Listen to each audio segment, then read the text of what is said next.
नमस्कार. रयतेचा दरबारमध्ये आपणा सगळ्यांचं हार्दिक स्वागत. निरनिराळ्या सकारात्मक प्रयत्नांची माहिती आपण आपल्या ह्या कार्यक्रमातून करून घेतो, ज्याला उत्तम प्रतिसाद आम्हाला मिळत आहे. त्याबद्दल अनेक अनेक धन्यवाद. मंडळी, त्याच अनुषंगाने मागच्या भागासाठी सुद्धा आम्हाला खूप छान प्रतिसाद मिळाला. मागच्या भागामध्ये आपण मराठा आरक्षणाबाबत महाराष्ट्र शासनाने एक सल्लागार समिती गठीत केली होती. त्याचे अध्यक्ष दिलीप भोसले सरांशी, जे निवृत्त न्यायमूर्ती आहेत, त्यांच्याशी आपण संवाद साधला होता आणि त्यांच्याकडून या बाबतीतली पूर्ण माहिती जाणून घेतली होती, जी अनेकांना आवडली. तेव्हा मंडळी, अशा प्रकारची वेगवेगळ्या विषयांवरची माहिती जर का तुम्हाला हवी असेल ना, तर रयतेचा दरबारचा प्रत्येक एपिसोड आपण बघायला पाहिजे. त्यासाठीच एकमेकांना मदत करू, एकमेकांची काळजी घेऊया आणि सगळ्यांचं जगणं समृद्ध करूया. त्यासाठीच रयतेचा दरबार.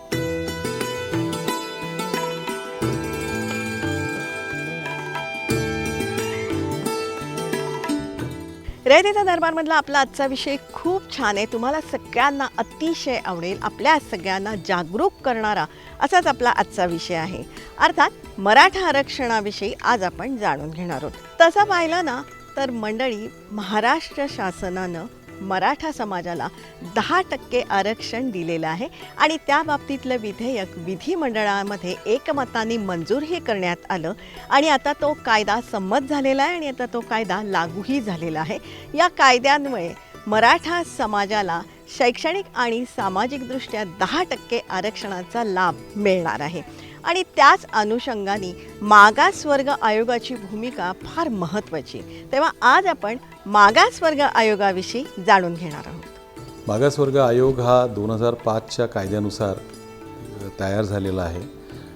त्याच्यामध्ये सर्वसाधारणपणे सेवानिवृत्त न्यायमूर्ती हायकोर्टाचे हे अध्यक्ष असतात आणि समाजाच्या विविध क्षेत्रातील जे एक्सपर्ट लोक आहेत, तज्ज्ञ लोक आहेत, त्यांची मेंबर म्हणून नेमणूक होते आणि मेंबर सेक्रेटरी मिळून आणि चेअरमन मिळून एकूण 11 सदस्य असतात आयोगामध्ये.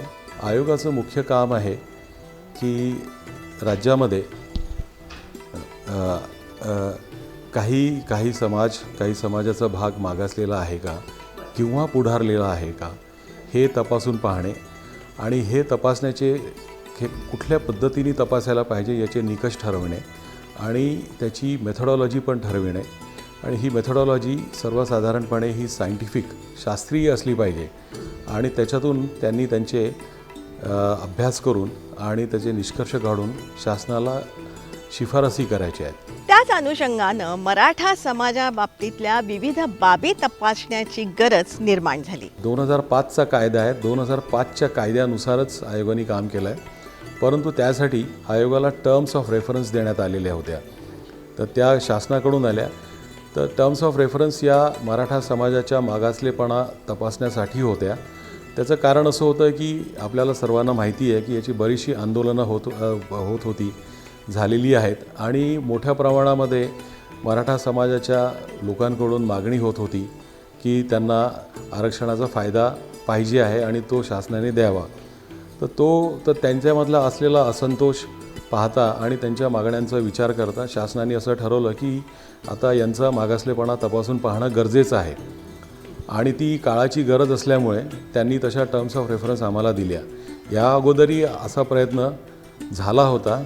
तो प्रयत्न झाला होता जेव्हा गायकवाड कमिटी अगोदर स्थापन करण्यात आली होती आणि गायकवाड कमिशननी जो रिपोर्ट दिला होता तर त्याच्यामध्ये मराठा समाज हा मागासलेला आहे असा रिपोर्ट दिला होता आणि त्यांना आरक्षण द्यावे अशी शिफारस केली होती. त्यांनी किती टक्के आरक्षण द्यावे अशी शिफारस केलेली नव्हती आणि तशी आम्ही पण यावेळेला केलेली नाही आहे, कारण ते आयोगाचा जो कायदा आहे 2005चा त्याच्यामध्ये ते बसत नाही. आयोगाचं ज्या शक्ती आहेत कायद्यानुसार तर त्या शक्ती एवढ्याच आहेत की एखाद्या समाजाचा जातीचा मागासलेपणा आहे किंवा नाही हे पाहण्याचा आणि त्याच्यातून जे काही निष्कर्ष येतील त्या निष्कर्षानुसार शिफारस करण्याचा. म्हणजे मागासलेला असेल तर यांना मागासलेला आहे आणि म्हणून आरक्षण द्यावे, मागासलेला नसेल तर तशी शिफारस करावी की यांना आरक्षण द्यायची गरज नाही आहे. असं दोन्ही प्रकारे होतं. तर यावेळेला ते म्हणून आम्ही पण आरक्षण किती पर्सेंटमध्ये किती टक्क्यांमध्ये द्यावं अशी शिफारस केलेली नाही. आणि त्यासाठी मराठा समाजाचं सर्वंकष सर्वेक्षण करण्याची आवश्यकता होती. त्यांनी गायकवाड कमिशननी त्यांनी सेकंडरी डेटा पण वापरला होता. सेकंडरी डेटाचं बद्दल एवढं भाष्य नव्हतं, पण याच्याबद्दल मेन भाष्य होतं. सेकंडरी डेटाबद्दल सुप्रीम कोर्टाने त्यांच्या बाबतीत एवढंच म्हटलं होतं की इव्हन त्या डेटावरून हे दिसत नाही आहे की मराठा समाज हा मागासलेला आहे. कारण त्याच्यामध्ये जे पब्लिक एम्प्लॉयमेंटमध्ये रिप्रेझेंटेशन आहे तर त्याच्यामध्ये भरपूर त्यांना दिसलेलं होतं. तसंच सुप्रीम कोर्टाने सांगितलं की राजकीयदृष्ट्या मराठा समाज हा पुढारलेला आहे. राजकीय क्षेत्रामध्ये मराठा समाजाचं वर्चस्व आहे आणि इव्हन साखर कारखाने वगैरे इथे पण मराठा समाजाचं वर्चस्व आहे. असं असताना असं कसं म्हणता येईल की मराठा समाज हा सामाजिकदृष्ट्या आणि शैक्षणिकदृष्ट्या मागासलेला आहे. तर त्यामुळे सुप्रीम कोर्टाने सेकंडरी डेटाबद्दल असं एक थोडंफार असं जे काही भाष्य होतं ते असं भाष्य करून या गायकवाड कमिशनचा रिपोर्ट त्यांनी नाकारलेला होता. तर आम्हाला म्हणून आम्ही असं ठरवलं की आपण याच्यामध्ये एक्सटेन्सिव्ह फील्ड सर्व्हे करायचा की ज्याच्यामध्ये जास्तीत जास्त महाराष्ट्राची लोकसंख्या कव्हर होईल. आणि दुसरं सेकंडरी डेटा वापरायचा आणि तसंच लोकांकडून काही सूचना त्यांना काही सजेशन्स द्यायचे असतील तर ते पण बोलवायचे. अशा 3 प्रकारे आम्ही असं ठरवलं.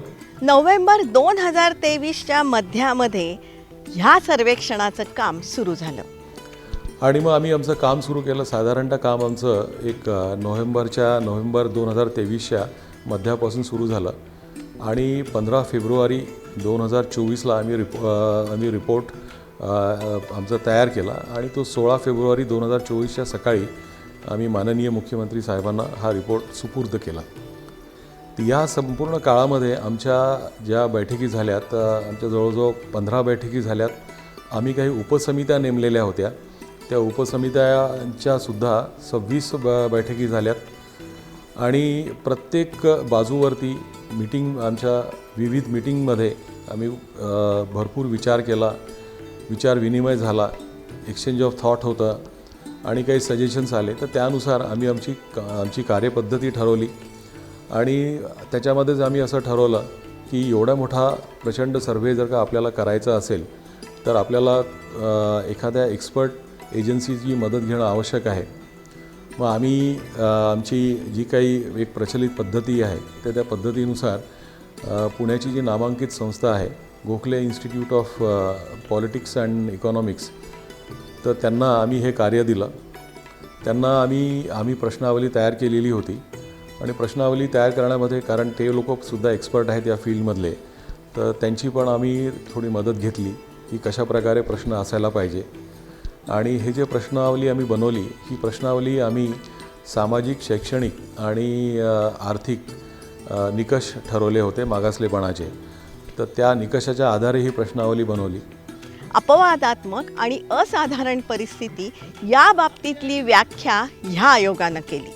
तसंच आम्ही एक्सेप्शनल सर्कमस्टान्सेस आणि एक्स्ट्राऑर्डिनरी सिच्युएशन्स हे जे शब्द आहेत हे शब्द सुप्रीम कोर्टाने इंदिरा साहनीच्या जजमेंटमध्ये वापरलेले आहेत. तर त्याची आम्ही व्याख्या पण तयार केली आणि टर्म्स ऑफ रेफरन्समध्ये याचा उल्लेख होता की याची व्याख्या आम्ही करावी. तर ही व्याख्या आम्ही केली. ह्या टर्म्स अशा आहेत की आपल्याला या टर्म्स ऐकूनच आपल्याला असं वाटेल की याची व्याख्या करणं तसं अवघड आहे, पण आम्ही याची व्याख्या केली, ती आमच्या रिपोर्टमध्ये दिलेली आहे. पण ही व्याख्या करणं पण गरजेचं होतं. तर ती व्याख्या म्हणजे एक प्रकारे या अशा टर्म्सची व्याख्या करणं म्हणजे शिवधनुष्य पेलण्यासारखं होतं. पण आम्हाला असं हे आमचं फिलिंग आहे, हे आमचं परसेप्शन आहे. पण ते आम्ही पेलू शकलो आणि आम्ही ती व्याख्या केली. ही व्याख्या केली आणि तसंच आम्ही जे सामाजिक, आर्थिक आणि शैक्षणिक मागासलेपणाचे जे निकष ठरवले होते, तर हे सगळे आम्हाला प्रश्नावली तयार करण्यासाठी कामाला आले.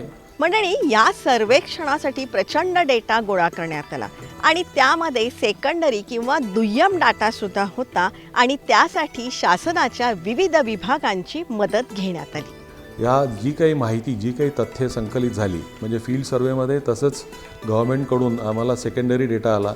नॉट ओन्ली गव्हर्मेंट, पण आम्हाला बाकीच्या ज्या एज्युकेशनल इन्स्टिट्यूशन्स होत्या, युनिव्हर्सिटीज होत्या, ॲग्रिकल्चर युनिव्हर्सिटीज होत्या, टेक्निकल युनिव्हर्सिटीज होत्या, तर डिफरंट डिपार्टमेंट्स होते, लेबर डिपार्टमेंट वगैरे, यांच्या सगळीकडून आम्हाला त्यांच्या रेकॉर्डवर असलेला सेकंडरी जो ज्याला क्वांटिफायबल डेटा म्हणतात, तर तो पण आमच्याकडे आला.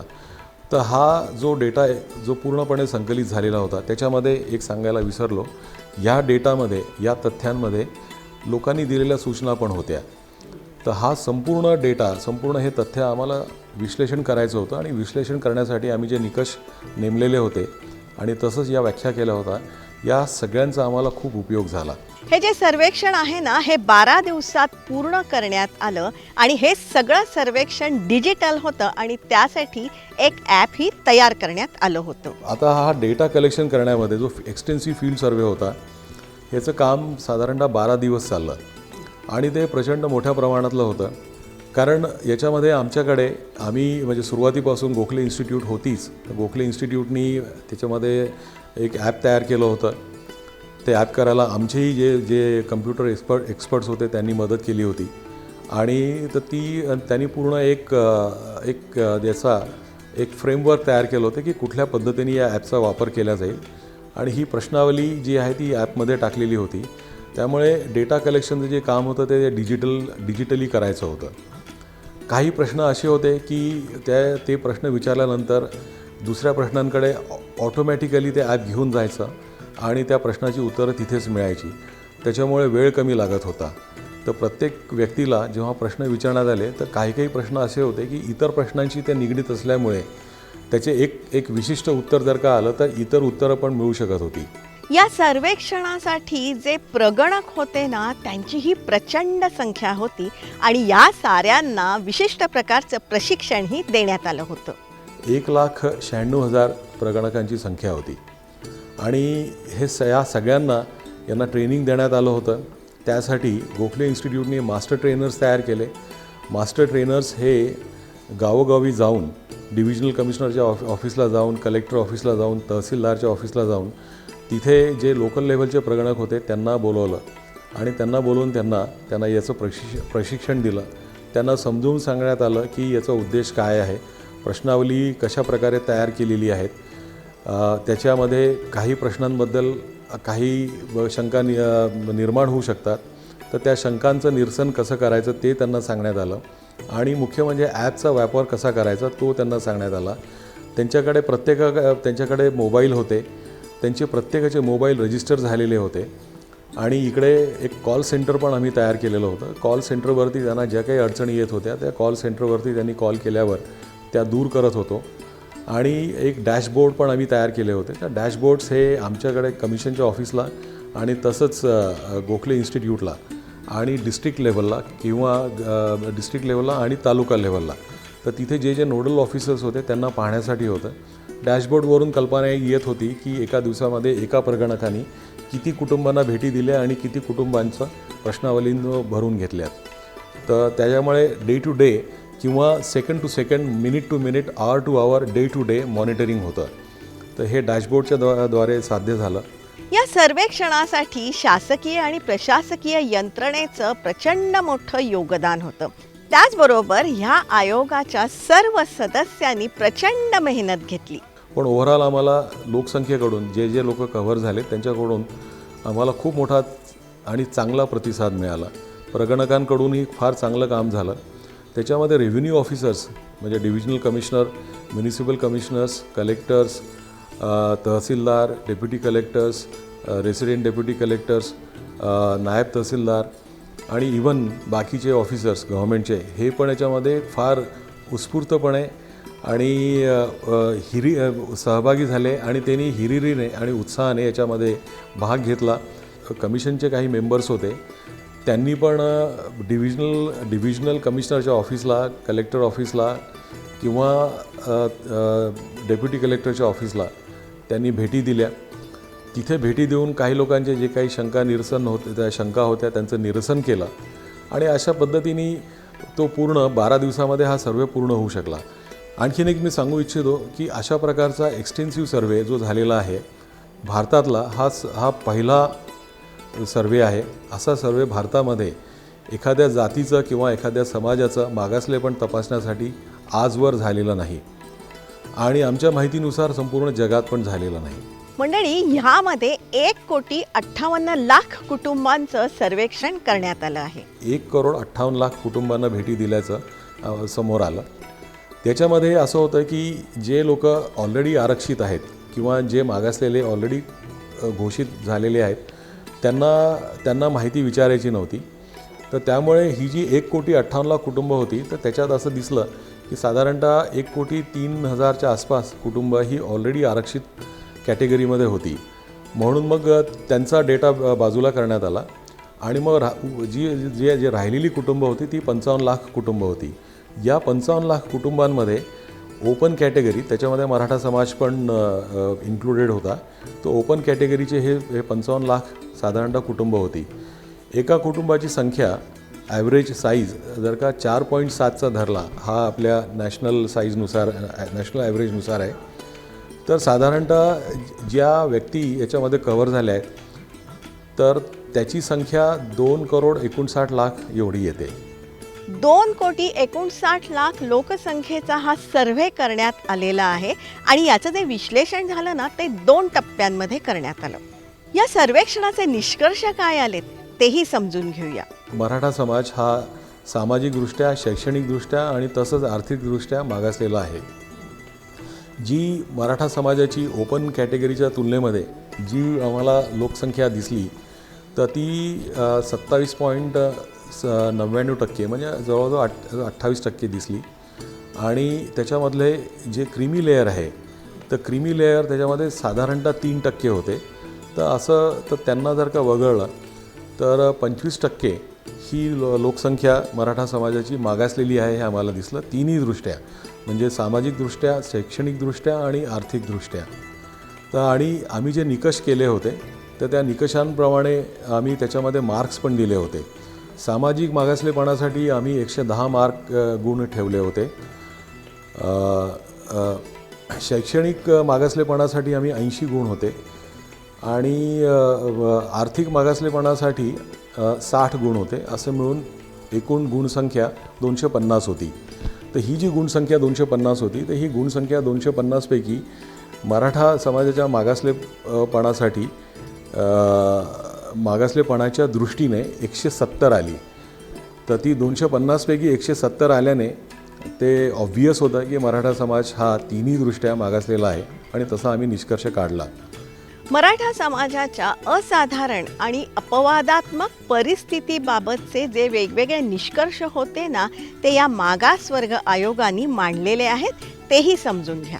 सुप्रीम कोर्टाचे त्यांनी जे नियम घालून दिलेले आहेत की याच्यामध्ये 50%च्या वरती जर का रिझर्वेशन द्यायचं असेल तर मग काय, मग याच्यामध्ये आर्थिक याच्यामध्ये आपल्याला हे बघणं आम्हाला आवश्यक होतं की एक्सेप्शनल सर्कमस्टान्सेस आहेत का, एक्स्ट्रा ऑर्डिनरी सिच्युएशन्स आहेत का. तर त्या पण आम्हाला दिसल्यात की एक्सेप्शनल सर्कमस्टान्सेस आणि एक्स्ट्रा ऑर्डिनरी सिच्युएशन्स म्हणजे काय. म्हणजे आता मी उदाहरण देतो आपल्याला की याच्यामध्ये 2018 सालचा आमच्याकडे सेकंडरी डेटा ऑलरेडी अवेलेबल होता जो गायकवाड कमिटीनी विचारात घेतला होता. तर तो डेटा होता पब्लिक एम्प्लॉयमेंटमध्ये रिप्रेझेंटेशनच्या बाबतीमध्ये. तर हे मी उदाहरण देतो आहे, असे अनेक उदाहरणं आहेत याच्या आमच्या रिपोर्टमध्ये. तर त्याच्यामध्ये त्यांचं जे पर्सेंटेज होतं तर ते जवळजवळ ते म्हणजे 15 ते 18% दरम्यानी होतं पब्लिक एम्प्लॉयमेंटमध्ये. पण ते आता आम्हाला जे दिसलं तर ते 5% आसपास आहे. नंतर जो हे आहे की भूमिहीन किंवा अल्पभूधारक, तर या क्रायटेरियामध्ये आम्हाला अल्पभूधारक मराठा समाजाची संख्या ही जवळजवळ 67% दिसली. तर ती मोठ्या प्रमाणामध्ये होती. वास्तविक पाहता शासनाने म्हणजे स्वातंत्र्य काळानंतर वेळोवेळी शासनाने अनेक स्कीम्स आणल्यात आणि ते शेतकऱ्यांसाठी होत्या, एम्प्लॉयमेंट जनरेट करण्यासाठी होत्या, नंतर सबसिडीज होत्या. नंतर ॲग्रिकल्चरल प्रोड्यूसला चांगला भाव मिळण्यासाठी होत्या, सपोर्ट प्राइसेस वगैरे होत्या. अशा डिफरंट वेगवेगळ्या स्कीम्स गव्हर्नमेंटनी आणल्या होत्या आणि या स्कीम्समुळे बहुतांश समाजाचा फायदा झाला आणि त्यांना त्यांचं आर्थिकदृष्ट्या त्यांची प्रगती झाली. परंतु मराठा समाजाच्या बाबतीमध्ये असं झालं नाही आणि ते न व्हायचं कारण असं होतं, असं वाटलं जे आम्हाला, की मराठा समाज हा प्रामुख्याने हा ॲग्रिकल्चरल समाज म्हणूनच राहिला, ती अग्रेरियन सोसायटी म्हणूनच राहिली. पण शेतीत राहिल्यानंतर हा सुद्धा एक प्रॉफिटेबल ऑक्युपेशन राहिला नाही, कारण हा सीलिंग ऑन होल्डिंग्स ॲक्ट आला. त्याच्यामध्ये जे लँड होल्डिंग्स होते त्याचा साईज कमी झाला आणि नंतर मग इरिगेशन प्रोजेक्ट्स आले, वेगवेगळे इंडस्ट्रीयल इस्टेट्स तयार झाल्या, तर डिफरंट किंवा शाळा तयार झाल्या, इन्स्टिट्यूशन्स तयार झाल्यात, रस्ते तयार झालेत, डॅम्स तयार झालेत. तर या सगळ्या प्रोजेक्टसाठी, पब्लिक प्रोजेक्टसाठी कंपल्सरी ॲक्विजिशन झालं. तर त्याच्यामध्ये पण ह्या समाजाची बरीचशी जमीन गेली आणि सगळ्यात जास्त नुकसान, कारण यांच्याकडे सगळ्यात जास्ती लँड होती आणि यांचंच नुकसान झालं. आणि नंतर मग फॅमिली साईज वाढत गेला. फॅमिली साईजमध्ये मग ते साईज वाढल्यामुळे त्याच्यामध्ये अनेक लोक लीगल एअर्स आले, को पार्सनर ज्याला म्हणतात ते लोक आलेत. त्यामुळे पार्टिशन झाले आणि अशा पद्धतीने, अशा प्रकारे त्यांच्याकडे जे टोटल लँड होल्डिंग होतं तर ते एका कुटुंबाकडे फार अत्यल्प प्रमाणात आलं.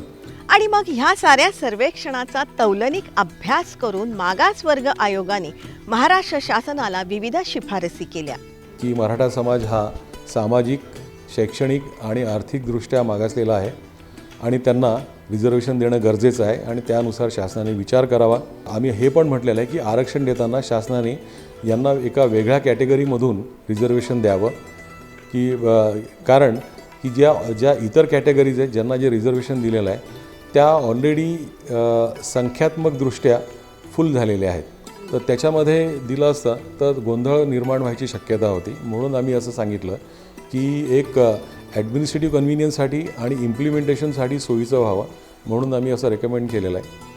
अर्थात या शिफारसी असतात, या शिफारसी स्वीकारणं किंवा त्यांना न स्वीकारणं हे शासनाचं काम आहे.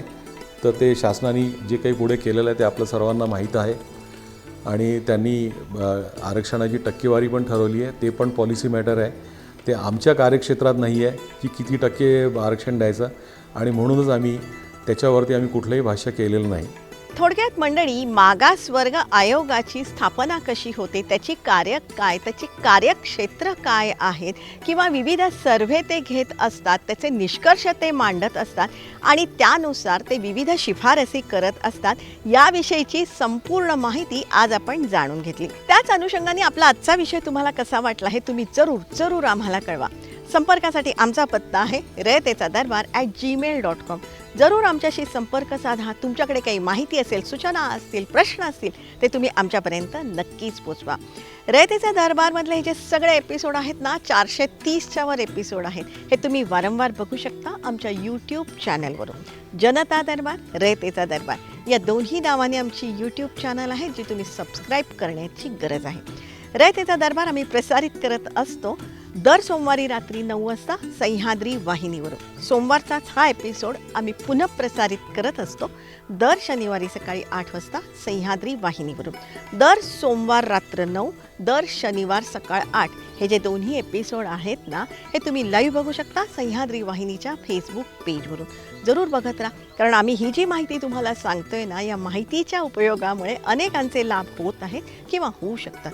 हा मात्र ही माहिती जास्तीत जास्त लोकांपर्यंत आपण सगळ्यांनी पोचवायला पाहिजे. त्यासाठी रयतेचा दरबारचा प्रत्येक एपिसोड आपण बघायला पाहिजे.